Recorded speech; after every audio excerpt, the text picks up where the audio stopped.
So it looks like Hawkins has brought in his copy of Empty the Warrens. The problem here is that he's on 5 cards, so building up a storm count is going to be challenging. Also, because Schreiner's draw is so heavy on creatures, he needs to empty for quite a lot for it to be enough to win the game. He can't just do it for, you know, even something like 10. Probably does not get him there. No. It's not going to cut it at all. The other tough thing here for Eric is that he's actually drawn his copy of Tendrils too. So that's kind of glutting up his hand a little bit. So he's going to have to get a little creative to win this one, I think. Okay, it might be go time here in some capacity. All right. Here's a Dark Ritual. Interesting. Well, no one casts Dark Ritual without the intent of going off. It's going to be tough, I think, for Hawkins on 5 cards to beat a Force of Will. Oh, there's Force of Will. Well, this is not bad for Hawkins because he can simply go for it next turn. But a lot more dangerous, I think, for Hawkins if Schreiner let Hawkins cast a couple rituals and then try to cut off either Past in Flames or Ad Nauseam, whatever the big payout was. But if Hawkins' hand's a good hand, he can go for it again next turn. And Schreiner's hand's got nothing going on. Yeah, that's mostly garbage. Couple lands. The Deathrite Shaman's a little bit of disruption. It interacts with the graveyard at least, but... Here come the Tarmogoyfs that are 2/3. Hawkins going to fall down to 11. And he doesn't even have to go for it next turn. Hawkins has enough life to play with. He can wait a little bit. At least one more turn beyond that if he wants to.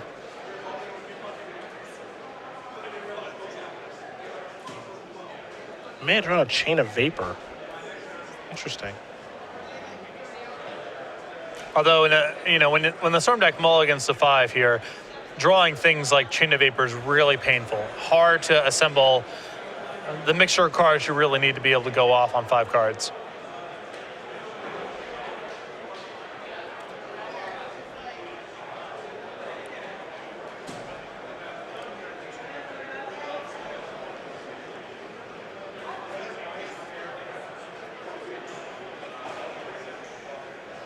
Difficult decision here for Eric.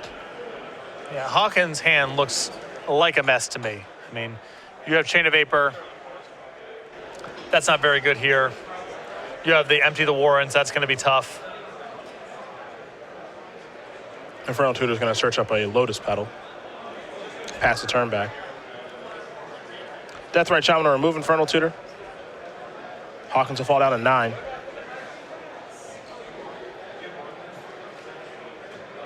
Though I think Schreiner may have removed the wrong card there. I think you want to remove Dark Ritual because then the Tarmogoyf stays 3/4. Then it is an instant and a sorcery. I suppose he can Chain of Vapor the Deathrite Shaman as a way to build the storm count and also set back the number of turns that Schreiner can kill him over. Because he has to replay the Deathrite Shaman and then that takes some time. There are some truly, I mean, don't forget, he can target his own stuff with Chain. Yep. We see this happen in Vintage a lot, where he can cast Chain and bounce both his Lotus Petals. So Eric is capable of doing some interesting things here. Now, the storm count right now is 3. Chain will be the 3rd spell.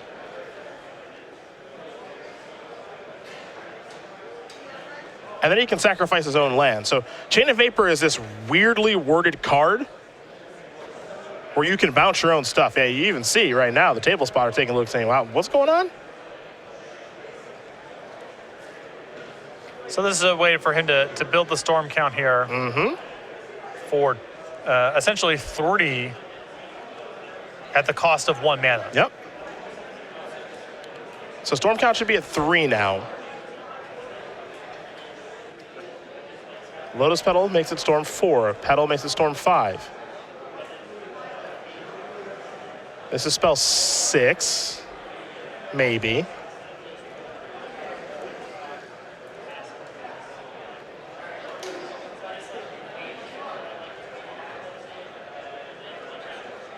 It's funny because if that Empty Warrens was like literally anything else, yeah, he'd probably be in good shape. Instead, it's just a stinky Empty the Warrens.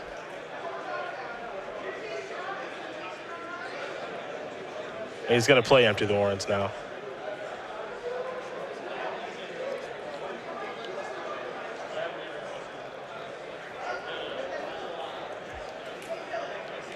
I guess he's got some backdoor ways here, depending on what he draws. Well, it also seems like Hawkins has left Cabal Therapy Tendrils as his leftovers. Cabal Ritual. Cabal Ritual, excuse me. his plan here might be get in one shot, and then you draw the right cantrips or whatever. That might be enough to finish off the game. He's definitely got a plan. Yeah. Wow, I think Thoughtseize was the draw. That's, I think, going to be too much. Yeah. Assuming Schreiner casts it. Because then his hand's just a ritual. Deathrite kills him in 2 turns. I don't think that's beatable.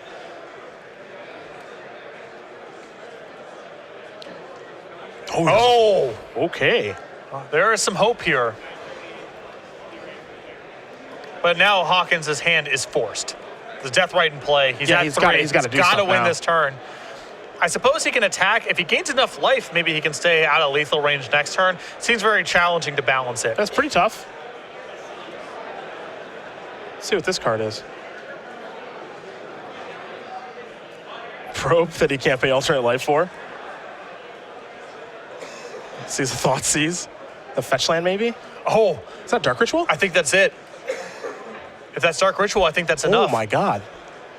Here's an attack for 12. 3 creatures are going to get blocked. He takes 9, falls down to 8. That's 1, Probe. 2, 3. Yeah. Oh my. Oh my god. Unbelievable. Oh my god. Unbelievable. Oh my god.